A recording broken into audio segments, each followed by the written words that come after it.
रोहतक के सबसे लोकप्रिय सांसद और वर्तमान में राज्यसभा के सदस्य दीपेंद्र सिंह हुड्डा हरियाणा के पूर्व मुख्यमंत्री भूपेंद्र सिंह हुड्डा के इकलौते सुपुत्र हैं। राजनीति की बात करें तो दीपेंद्र सिंह हुड्डा सबसे पहले 2005 में लोकसभा चुनाव में रोहतक के सांसद के रूप में चुने गए थे।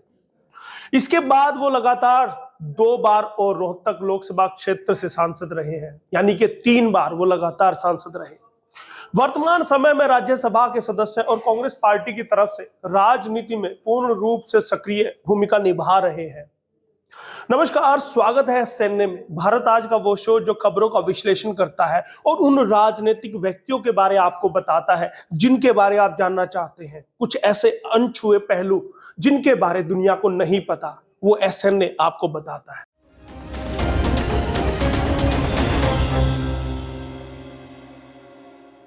दीपेंद्र सिंह हुड्डा एक भारतीय राजनीतिज्ञ होने के कारण और इंडियन नेशनल कांग्रेस पार्टी से सांसद रहने और राज्यसभा मेंबर होने के कारण कांग्रेस में काफी प्रभाव रखते हैं। लेकिन उनके विरोधी कहते हैं कि उनको राजनीतिक रुतबा उनके पिता भूपेंद्र सिंह हुड्डा और दादा रणबीर सिंह हुड्डा की वजह से मिला है। लेकिन उन्होंने राजनीति में खुद को साबित भी किया है। सरल स्वभाव, शांत वक्ता, मृदु भाषी व्यक्तित्व के धनी है दीपेंद्र हुड्डा। हुड्डा रोहतक की राजनीति में पुराना नाम है। राजनीति की लंबी चौड़ी विरासत उन्हें मिली है। दीपेंद्र हुड्डा ने अपने सांसद के 15 वर्षों के कार्यकाल में रोहतक में एक आईआईएम को स्थापित कराया है, झज्जर में एक बड़ा कैंसर संस्थान बनवाया है। इसके अलावा दीपेंद्र हुड्डा ने रोहतक में 5,000 करोड़ रुपए के निवेश को लगाकर एफडीडीआई और आईएचएम को स्थापित किया है।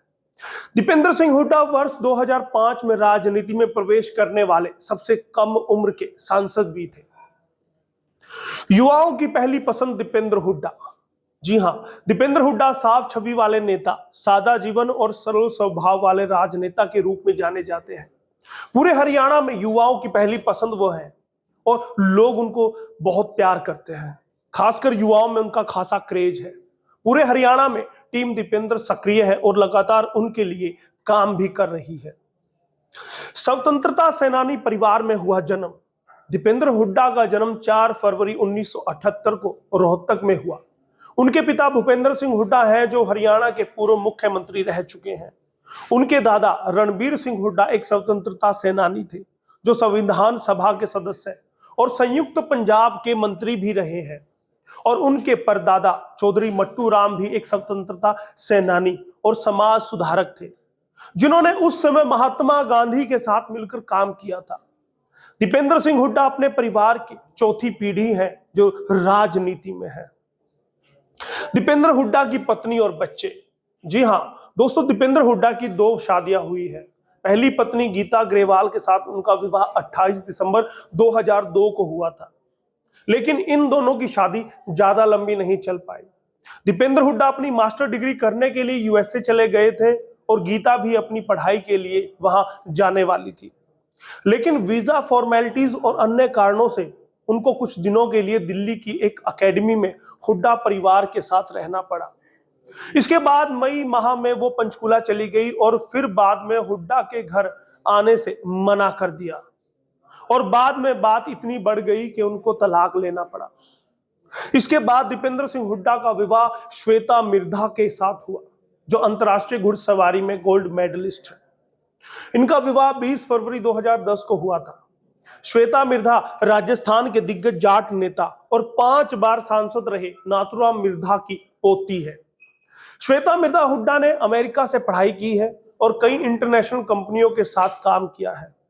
श्वेता और दीपेंद्र का एक बेटा भी है जिसका नाम केसरवीर है जो अभी अपनी स्कूलिंग कर रहा है। दीपेंद्र हुड्डा की शिक्षा दीक्षा। दीपेंद्र हुड्डा ने अपनी इंजीनियरिंग डिग्री भिवानी के engineering college technological institute of textile and sciences से की। फिर बिड़ला एजुकेशन ट्रस्ट से प्रबंधन किया। प्रशासन और कानून व्यवस्था में स्नातक की डिग्री प्राप्त की है। इसके अलावा दीपेंद्र सिंह हुड्डा ने एमबीए की पढ़ाई Kelley School of Business Indiana University Bloomington से की है, जिससे उन्होंने वित्त और रणनीति में महारत हासिल की। इंडियाना विश्वविद्यालय में उन्हें मानद बीटा गामा सिग्मा से सम्मानित भी किया गया। दीपेंद्र विश्वविद्यालय में एशियाई छात्र संघ के अध्यक्ष रहे, यानी कि विदेश में जाकर भी उनके अंदर जो राजनीतिक खून था वो उबाले मारता रहा। वहां भी उन्होंने अपनी वही राह चुनी। दीपेंद्र हुड्डा का राजनीतिक कैरियर। दीपेंद्र सिंह हुड्डा ने राजनीतिक क्षेत्र में अपना अहम रोल निभाया है। हाल के वर्ष 2020 में उनको राज्यसभा सदस्य के रूप में चुना गया। इससे पहले रोहतक में 3 बार लोकसभा के लिए चुने गए थे। सबसे पहले वे 2005 में 14वीं लोकसभा के लिए रोहतक के सांसद बने। फिर 2009 में 15वीं लोकसभा के लिए फिर से रोहतक के सांसद चुने गए। फिर 2014 में लगातार तीसरी बार 16वीं लोकसभा के लिए रोहतक का प्रतिनिधित्व करने का मौका उनको दिया गया, जो अपने आप में एक रिकॉर्ड रहा है। इसके बाद वर्ष 2019 में वो 17वीं लोकसभा के लिए चुनाव में भाजपा के अरविंद शर्मा से चुनाव हार गए। उस वक्त कांग्रेस के लिए यह बड़ी हार साबित हुई थी, क्योंकि उन्हें कांग्रेस छोड़ भाजपा में शामिल हुए अरविंद शर्मा ने 7503 वोटों से हराया था, जबकि सभी को उम्मीद थी कि दीपेंद्र हुड्डा आराम से जीत जाएंगे। दीपेंद्र हुड्डा के जीवन की यह पहली हार थी जिसका स्वाद उन्होंने चखा। इसके बाद वे अपने प्रभाव के बलबूते 2020 में हरियाणा कांग्रेस की ओर से राज्यसभा में पहुंच गए। इस दौरान अगर बात की जाए तो वे इसके अलावा वित्त, विदेश, कृषि, मानव संसाधन विकास संसदीय समितियों के स्थायी सदस्य भी रहे। अभी हाल ही में कांग्रेस के राष्ट्रीय अध्यक्ष पद के चुनाव में वरिष्ठ नेता मल्लिकार्जुन खड़गे के सपोर्ट के लिए दीपेंद्र हुड्डा ने पार्टी के राष्ट्रीय प्रवक्ता पद से अपना इस्तीफा दे दिया और अपने नेता मल्लिकार्जुन खड़गे के समर्थन में चुनाव प्रचार किया और उनको जिताया भी। दीपेंद्र हुड्डा के कुछ अनछुए पहलू आज आप जान लीजिए। वैसे तो दीपेंद्र सिंह हुड्डा का नाम आते ही सब उनको राजनीति से जोड़ने लगते हैं, लेकिन कुछ पहलू जिनको बहुत कम लोग ही जानते हैं। दीपेंद्र हुड्डा ने कॉर्पोरेट सेक्टर में भी अहम योगदान दिया है। उन्होंने 2005 के लोकसभा के सदस्य चुने जाने से पहले भारत और संयुक्त राज्य अमेरिका की विभिन्न कंपनियों में काम किया है। जिस समय वह इस क्षेत्र में काम कर रहे थे उस समय उनकी उम्र मात्र 27 साल थी। इन्होंने अपने करियर की शुरुआत सबसे पहले रिलायंस इंडस्ट्री लिमिटेड 1999-2000 में एक प्रबंधक के रूप में कार्य के साथ की और इसके बाद इन्फोसिस टेक्नोलॉजीज लिमिटेड में एक सॉफ्टवेयर इंजीनियर के रूप में भी उन्होंने काम किया। इसके बाद एमबीए करने के बाद दीपेंद्र ने अमेरिकन एयरलाइंस, कृपाण होल्डिंग्स, डलास आदि कई कंपनियों के प्रबंधक के रूप में भी काम किया।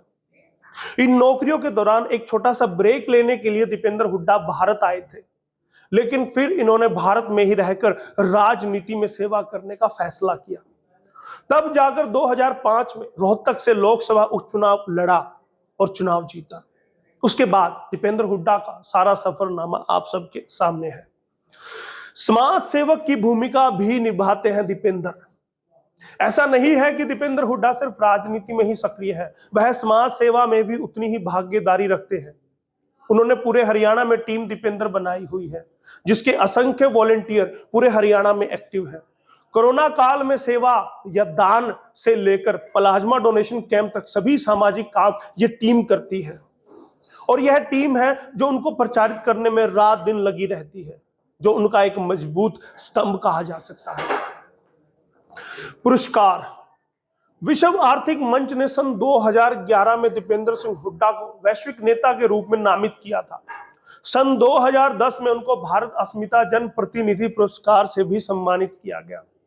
अगर मैं बात करूं 2019 में दीपेंद्र सिंह हुड्डा को श्रेष्ठ सांसद अवार्ड से सम्मानित किया गया और उन्हें यह सम्मान उनकी प्रगतिशील सोच और संसद में सक्रियता के लिए दिया गया था। भले ही दीपेंद्र सिंह हुड्डा अपने पिता भूपेंद्र सिंह हुड्डा की तरह अक्खड़ और पैनेपन वाली राजनीति नहीं करते, लेकिन उनके चाहने वाले और कांग्रेस के कुछ नेता चाहते हैं कि वे 2024 में हरियाणा के मुख्यमंत्री पद के दावेदार हों और इस बात में कोई अतिशयोक्ति नहीं कि 2024 में भूपेंद्र सिंह हुड्डा खुद उनको आगे कर दे, क्योंकि हरियाणा कांग्रेस और भूपेंद्र सिंह हुड्डा के मौके की हालात और समीकरण इसी ओर इशारा कर रहे हैं। तो फिर कहा जा सकता है कि हरियाणा की राजनीति के आसमान का चमकने वाला सितारा दीपेंद्र हुड्डा ही होगा। आज का एसएनए आपको कैसा लगा हमें जरूर बताइए। दीपेंद्र हुड्डा से जुड़े क्या ये फैक्ट आपको पता थे, वो भी बताइए। और क्या आप टीम दीपेंद्र के सदस्य हैं, जरूर कमेंट करके बताइएगा। बहुत बहुत धन्यवाद। एसएनए के लिए कैमरा सहयोगी दीपक के साथ यशपाल कंचन।